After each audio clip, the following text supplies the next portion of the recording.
हमारी संस्कृति, हमारे संस्कार सदा रहे हमारे साथ। भारत के महान ग्रंथों और काव्यों का संपूर्ण संकलन। सब्सक्राइब करें तिलक।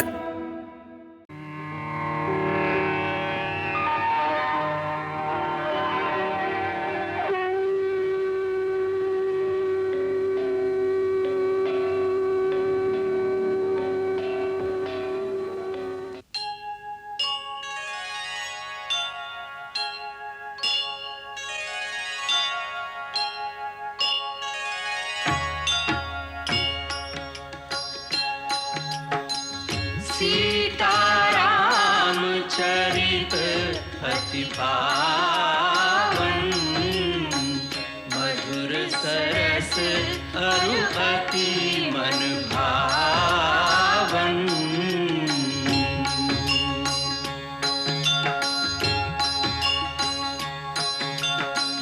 पुनि पुनि कितने हो सुने सुनाए,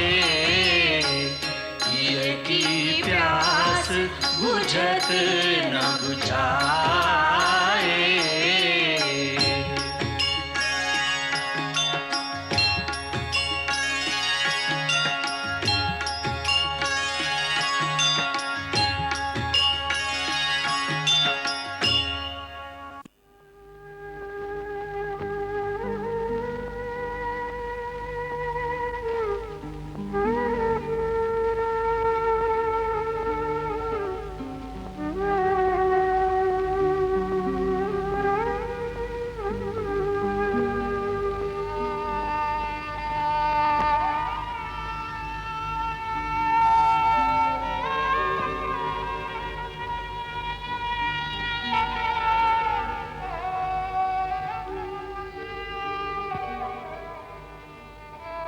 आज यदि सूर्यास्त के समय युद्ध विराम न होता तो दोनों भाइयों के शव आज रणभूमि में पड़े होते।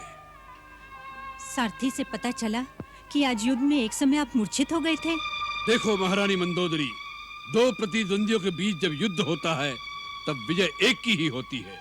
इसलिए जो युद्ध में जाए उसे मूर्छा तो क्या, मृत्यु के लिए भी तैयार होकर जाना चाहिए। जो मरने से डरेगा वो युद्ध नहीं करेगा, जो युद्ध नहीं करेगा वो कभी विजय प्राप्त नहीं कर सकता। सो जिसे विजय की कामना हो वो हंसते हंसते मृत्यु को गले लगाने के लिए तैयार होकर रणभूमि में जाए। जीवन और मृत्यु दोनों को खेल समझकर हंसते हंसते उसे खेलना चाहिए। आपने कहा कि युद्ध में विजय केवल एक की ही होती है, परंतु ऐसा भी हो सकता है कि दोनों में से किसी की भी पराजय न हो, तब तो दोनों ही विजयी कहलाएंगे। युद्ध को अधूरा छोड़कर? नहीं, संधि करके। फिर वही बात मंदोदरी, कभी कभी हमें ऐसा लगता है कि तुम रावण की पत्नी कहलाने योग्य नहीं हो। तुम्हारे अंदर वीरता की एक झलक तक नहीं दिखाई देती। वीरता वीरता नाथ, इस एक शब्द को ओढ़ लेने से मनुष्य के गलत कार्यों को आदर और सम्मान नहीं मिल जाता। अत्याचार तो अत्याचार ही रहता है, चाहे कितनी ही बड़ी वीरता से क्यों न किया गया हो।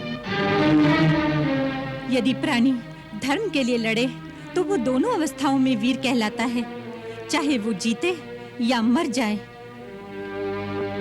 परंतु यदि प्राणी अधर्म के लिए लड़ता है तो यदि वो जीते तब भी अत्याचारी कहलाता है, और यदि वो मर जाए तो लोग कहते हैं कि उसे अपने किए का दंड मिल गया। उसकी सराहना कोई नहीं करता। तुम कहना क्या चाहती हो? मैं आपसे कुछ नहीं कहना चाहती स्वामी, केवल आपसे पूछना चाहती हूँ। क्या?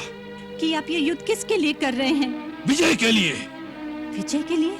उस विजय से क्या लाभ होगा आपको? यश और कीर्ति। यश और कीर्ति? उस यश और कीर्ति की गाथा कौन गाएगा?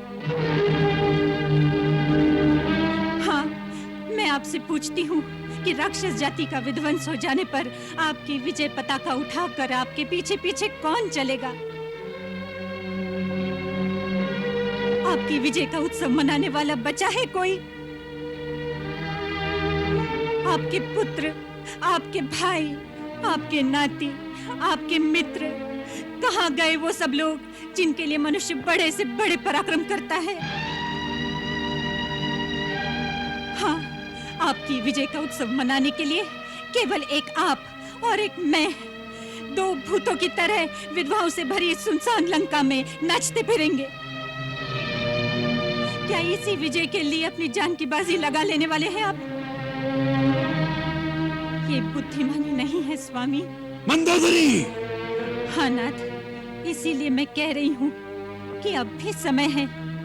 जितने लोग बच गए हैं उन्हें बचा लीजिए और धर्म का मार्ग अपना लीजिए। मैं अपने सुहाग की भिक्षा मांगती हूँ आपसे स्वामी। मंदोदरी, तुम स्वार्थवश ये परामर्श दे रही हो। तुम्हें अपने सुहाग की चिंता है, अपने पति के यश की चिंता नहीं। शास्त्र कहते हैं जिसकी कीर्ति मर गई वह मनुष्य मर गया समझो। महारानी मंदोदरी, रावण मरकर भी कभी नहीं मरेगा। उसका नाम उसकी कीर्ति के साथ सदा जीवित रहेगा, जीवित।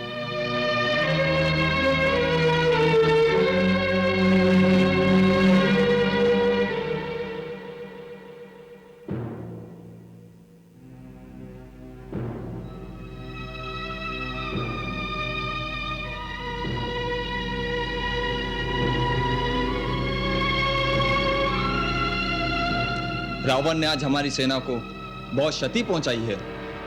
बड़ी संख्या में हमारे सैनिक बहुत बुरी तरह से घायल हो गए हैं। लंका की सेना को भी कम क्षति नहीं पहुंची। रावण भी 2 बार मूर्छित हो गया। एक बार तो उसे भी युद्ध भूमि से भागना पड़ा, जिससे उसकी सेना का भी मनोबल टूटने लगा था। ये तो उसके सारथी की भूल थी। देखा नहीं, थोड़े ही समय पश्चात ही वह पूरे साहस के साथ फिर मैदान में आ गया। उसके पश्चात तो उसने चारों ओर त्राही त्राही मचा दी। श्री राम प्रभु का शरीर भी अपने मायावी अस्त्रों से शित विशित कर डाला। कल का युद्ध आज के युद्ध से भीषण होगा। संभव है कल का युद्ध ही अंतिम युद्ध होगा। निश्चय ही अंतिम युद्ध होगा। अब रावण की ओर से लड़ने वाला रह ही कौन गया है? 2-4 सेना नायक और अकेला रावण। आप चिंता न करें महाराज, हमारी विजय निश्चित है। अंतिम विजय हमारी ही होगी। धर्म, नीति और सत्य हमारी ओर है, इसलिए हमारी विजय अवश्य होगी। यह मत भूलो तुम, अकेला रावण संसार के समस्त राजाओं की समस्त सेनाओं का संहार कर सकता है। उसे जीतना इतना सहज नहीं समझना चाहिए। इस समय उसके सिर पर काल मंडला रहा है। उसने साक्षात महाकाल का विकराल रूप धारण कर लिया है। इस समय वो ऐसी स्थिति में पहुंच गया है जहां उसे सर्वनाश ही सर्वनाश सूझ रहा है, फिर चाहे अपना सर्वनाश हो या शत्रु का। ऐसे शत्रु से सचेत रहना चाहिए। इसीलिए हे महाबली हनुमान, हमें हर क्षण चौकन्ना और पूर्ण रूप से सावधान रहना आवश्यक है। कल अपना एक एक योद्धा अपने आप को पूर्ण सैन्य बल समझकर अपने प्राणांत तक पराक्रम करना होगा। शत्रु मायावी, अधर्मी, अनाचारी है। आज रात को कोई एक पल के लिए भी झपकी नहीं लेगा। निशा में निशाचर की शक्ति अपार हो जाती है। इसका पूरा लाभ उठाने के लिए युद्ध के नीति नियम तोड़कर वह माया शक्ति से रात के अंधेरे में आक्रमण भी कर सकता है। शत्रु में अब इतनी शक्ति नहीं कि आज रात आक्रमण कर दे। हनुमंत, कई बार ऐसा होता है कि विजय के विश्वास के अतिरेक में एक पक्ष असावधान हो जाता है और वह असावधानी ही विजय को पराजय में बदल देती है। आज की रात्रि इतिहास के एक ऐसे ही मोड़ पर खड़ी है। कल का इतिहास क्या लिखा जाएगा वो हमारी जागरूकता पर निर्भर होगा।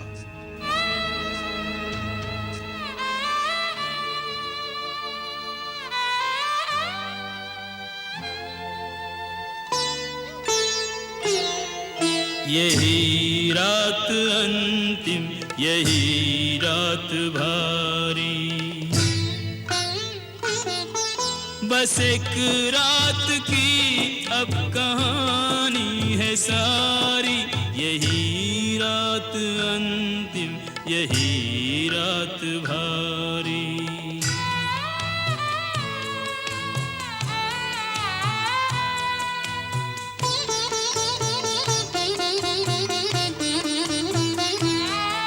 नहीं बंधु बांधव न कोई सहायक, अकेला है लंका में लंका का नायक। सभी रत्न बहुमूल्य रण में गंवाए, लगे घाव ऐसे के भर भी न पाए। दशानन इसी सोच में जागता है कि जो हो रहा उसका परिणाम क्या है। ये बाजी अभी तक न जीती न हारी, यही रात अंतिम, यही रात भारी। यही रात अंतिम, यही रात भारी।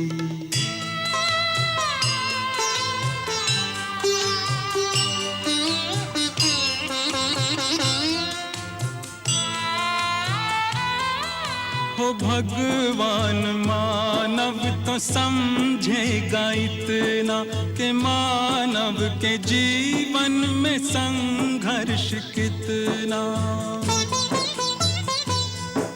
विजय अंततः धर्म वीरों की होती, पर इतना सहज भी नहीं है ये मोती। बहुत हो चुकी युद्ध में व्यर्थ हानि, पहुंच जाए परिणाम तक अब कहानी।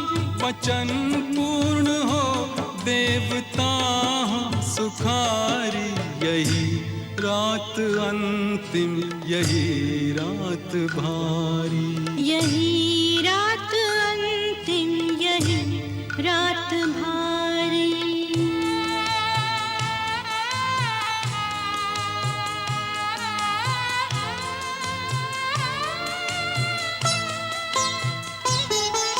समर में सदा एक ही पक्ष जीता, जय होगी मंदोदरी या के सीता।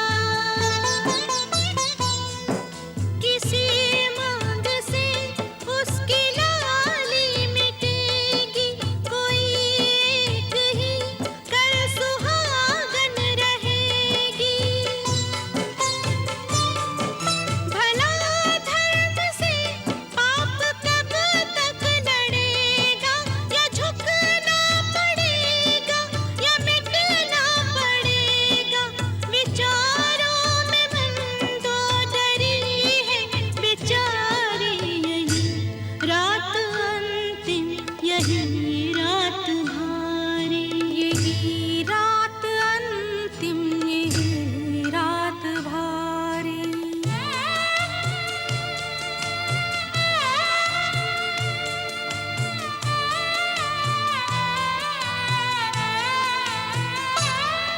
ये एक रात मानो युगों से बड़ी है, ये सीता के धीरज की अंतिम कड़ी है। प्रतीक्षा का विष और कितना पिएगी, बिना प्राण के देह कैसे जिएगी। कहे राम राम अब तो रामा भी जाओ, दिखा दरस अब न इतना रुलाओ। फिर रो के मर जाए सीता तुम्हारी, यही रात अंतिम, यही रात भारी। यही रात अंतिम, यही रात भारी। बस एक रात की अब कहानी है सारी। यही रात अंतिम, यही रात भारी। यही रात अंतिम, यही रात भारी।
आज सूर्यास्त तक युद्ध का निर्णय हो जाएगा। निर्णय हो जाएगा कि सूर्यवंशी राम का सूरज डूबेगा या पुलस्त्य वंश का नाम निशान मिट जाएगा। सीता सौभाग्य विहीना होगी या मंदोदरी। नहीं नहीं नाथ, ऐसा न कहिए। गोद उजड़ गई, महल शमशान हो गए, अब मुझे सुहाग विहीना मत बनाइए। बस अब सीता को वापस लौटा दीजिए। सीता को लौटा दे। सिंह के चंगुल में आया आहेर उसके जीते उससे नहीं छूटता।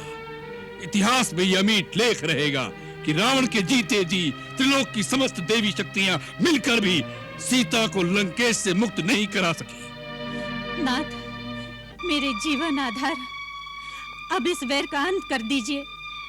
साधारण नर नहीं है श्री राम। श्री मत कहो हमारे शत्रु को मंदोदरी। और अंत? किसका अंत? यही तो देखना है किसका अंत होगा। जब तक राम और रावण दोनों पृथ्वी पर रहेंगे तब तक बैर का अंत कैसे होगा। मंदोदरी, शांति के लिए हम दोनों में से एक का अंत होना आवश्यक है। तुम राम को भगवान मानती हो सकता है वह साधारण नर नहीं है। इंद्रजीत भी उसे नारायण कह गया। यदि वह नारायण है तो भी जीत रावण की है, जिसे मारने के लिए स्वयं भगवान को धरती पर दर दर भटकना पड़ता है। उसकी यश गाथा संसार कैसे भूलेगा। परम वीर रावण अमर रहेगा। वैकुंठ में जो हमारे गौरव को कम नहीं कर सका, वह पृथ्वी पर हमारे गौरव को कैसे मिटा सकेगा। रावण का अमर पद अक्षय था, अक्षय है और अक्षय रहेगा। प्राणनाथ, मंगल तिलक तो करवाते जाइए।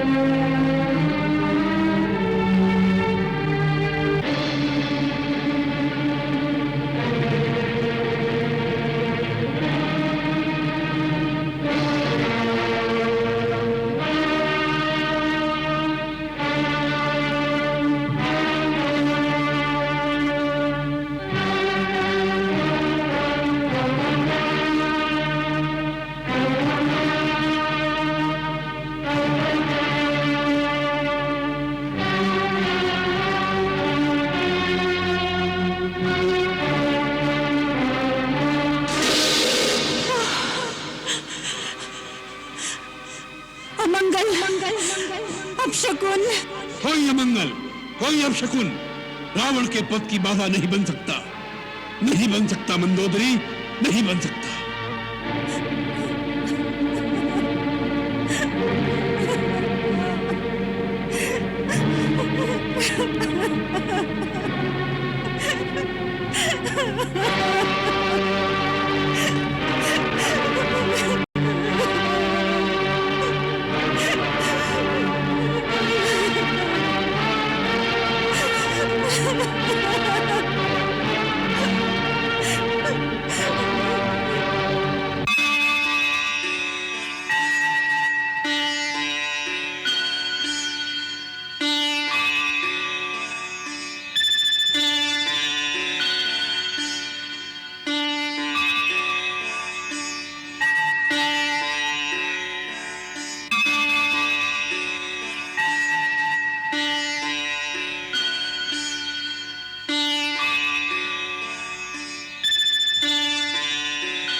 हे महाकाल, मैं जानता हूं कि इन अपशकुनों द्वारा तुम मुझे डरा रहे हो, जिससे मैं अपनी हार मानकर राम के चरणों में झुक जाऊं, क्योंकि राम तुम्हारे सामने हर समय हाथ बांधे सहायता के लिए गिड़गिड़ाता रहता है।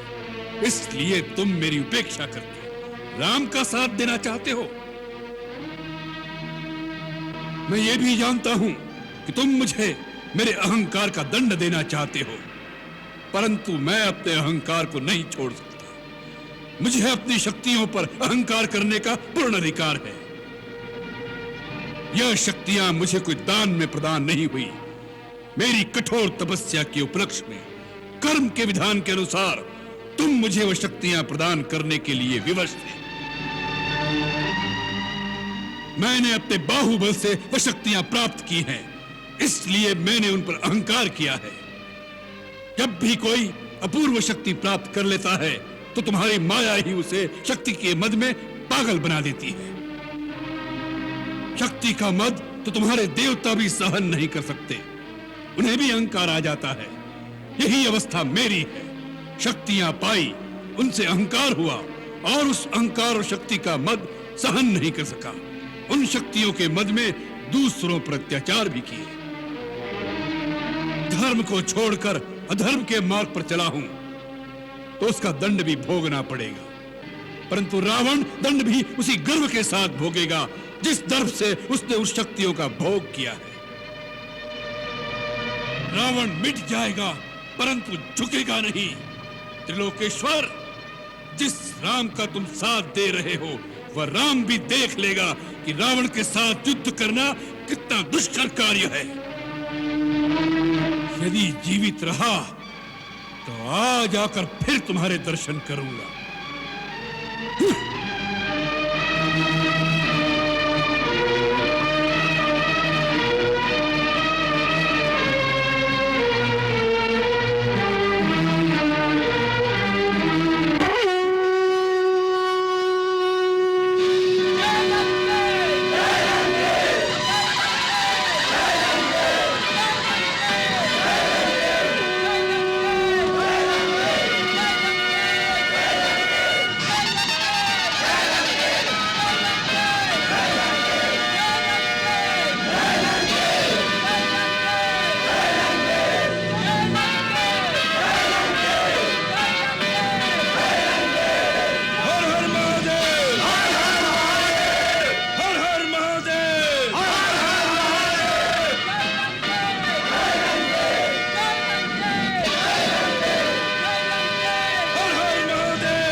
देवराज, ये संग्राम बराबरी का नहीं है।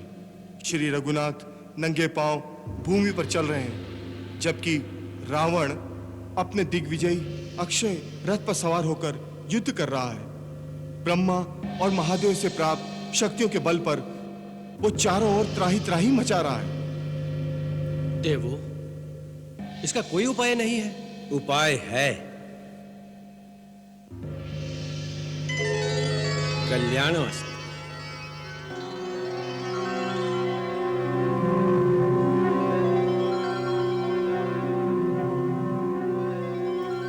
हे इंद्र, आज ही रावण की मार्केश दशा है। इस समय श्री राम प्रभु की सहायता करने से सारे देवताओं के कार्य सिद्ध हो जाएंगे। तुम तुरंत अपना दिव्य रथ श्री राम प्रभु की सेवा में भेज दो। जो आज्ञा पितामह। मातली,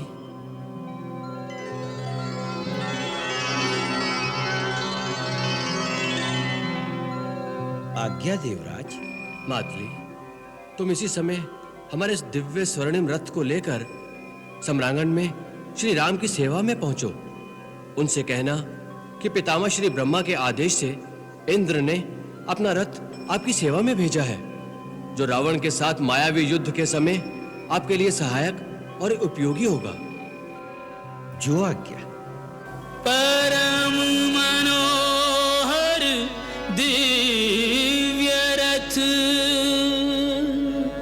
सुरपति दियो पठाए, रथ को लेकर मातली रहो धरा पर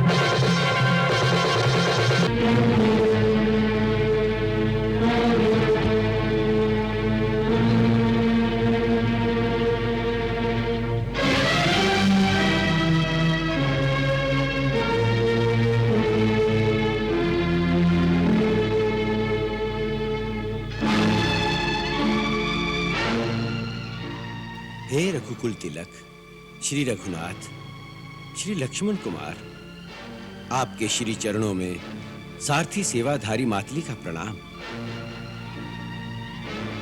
प्रणाम। प्रभु, मैं मातली नामधारी देवराज इंद्र का सारथी हूं।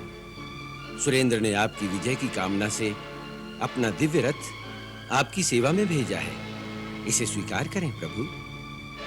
परंतु हमने तो देवराज इंद्र से कोई सहायता नहीं मांगी। हे नाथ, देवराज ने यह रथ पितामह श्री ब्रह्मा जी की आज्ञा से भेजा है। देवराज ने कहा है कि रावण के साथ मायावी युद्ध में यह आपके लिए उपयोगी होगा। सावधान भैया, युद्ध क्षेत्र में अचानक किसी पर विश्वास निरापद नहीं। शत्रु विकट छल कपट करने में सिद्धहस्त है। श्री लक्ष्मण कुमार की सतर्कता सराहनीय है। आपके संदेह निवारणार्थ मैं इस रथ का विशिष्ट वर्णन सुनाता हूं, जो केवल देवलोकवासियों को ही विदित है।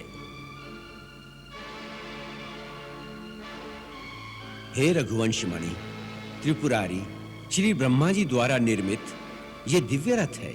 इसमें 7 कुलगिरियों का बल है। अष्टमहानाग, वासुकी, अनंत, दक्ष, शंखपाल, गुलकी, पद्य, महापद्य और कारकोटक इस रथ की रास की रस्सियों में अदृश्य विद्यमान है। नक्षत्रों रूपी रत्न से ये रथ अलंकृत है। इसमें इंद्र का महान धनुष, अग्नि समान तेजस्वी कवच, कल्याणमयी उज्जवल शक्ति वाले बाण है। यह आवश्यकता अनुसार घट और बढ़ सकता है। आपके बाणों की गति से चल सकता है। यह दिव्य रथ सागर की लहरों पर, अग्नि की शिखाओं पर निर्विघ्न दौड़ सकता है। सबसे बड़ा प्रमाण इस रथ में जुटे दिव्य धवल अश्व हैं, जो अपने दिव्य अश्व होने का प्रमाण स्वयं देते हैं प्रभु। नमामि ब्रह्मदेवाय पुंडरीकाक्षाय महेश्वराय। युद्ध क्षेत्र में इसका सदुपयोग करके इसे धन्य करें प्रभु। सुराधिपति ने आपकी सेवा का अवसर देकर मुझे धन्य कर दिया। संशय त्याग कर देवहित तथा पृथ्वी के कल्याण के लिए इसे स्वीकार करें करुणानिधान।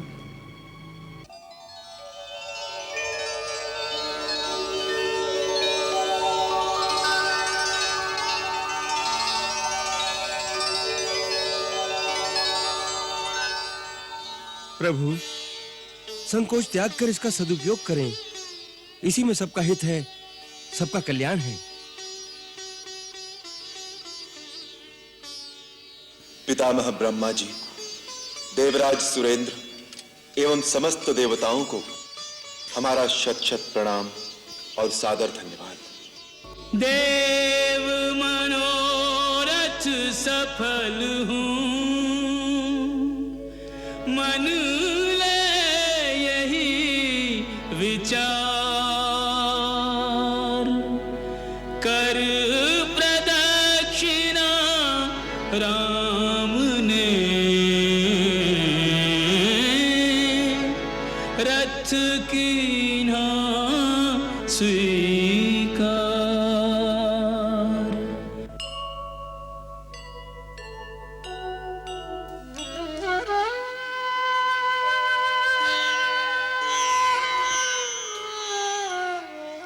आदेश दें स्वामी। मातली, शत्रु कैसी भी अनीति का मार्ग अपनाए, तुम हमारे संकेत देखकर ही कार्य करना। हे पुरुषोत्तम, आपका अभिप्राय, अश्वों की गति, शत्रु की चाल, उसका फलाफल, हर बात पर विचार किए बिना यदि कुछ करूं तो मेरी सारथी विद्या व्यर्थ है। सारथी के लिए इन सब बातों का ध्यान रखना आवश्यक है। आप निश्चिंत रहें प्रभु। शत्रु का कोई भी रथ इस रथ की गति का सामना नहीं कर सकेगा। अब हमारे रथ को युद्ध क्षेत्र के बीच में ले चलो। ऐसी आज्ञा प्रभु। जय श्री गणेश।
सहोदर, इस वनवासी के पास ऐसा रथ कहां से आया? यह अवश्य देवताओं का षड्यंत्र होगा। हाँ महाराज, इस रथ को मैं भली भांति जानता हूँ। यह स्वयं देवराज इंद्र का रथ है। इंद्र का यह साहस कि हमारे विमुख होकर वह राम की सहायता करता है। इंद्र, राम से निपटने के पश्चात तुम्हारे साथ भी लेखा चुकाना पड़ेगा।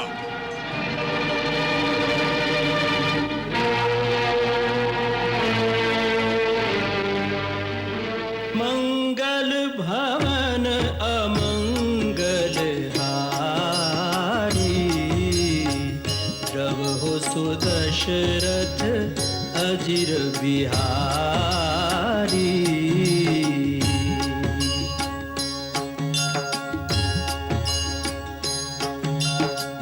सीताराम चरित अति पावन, मधुर सरस अरु अति मन भावन।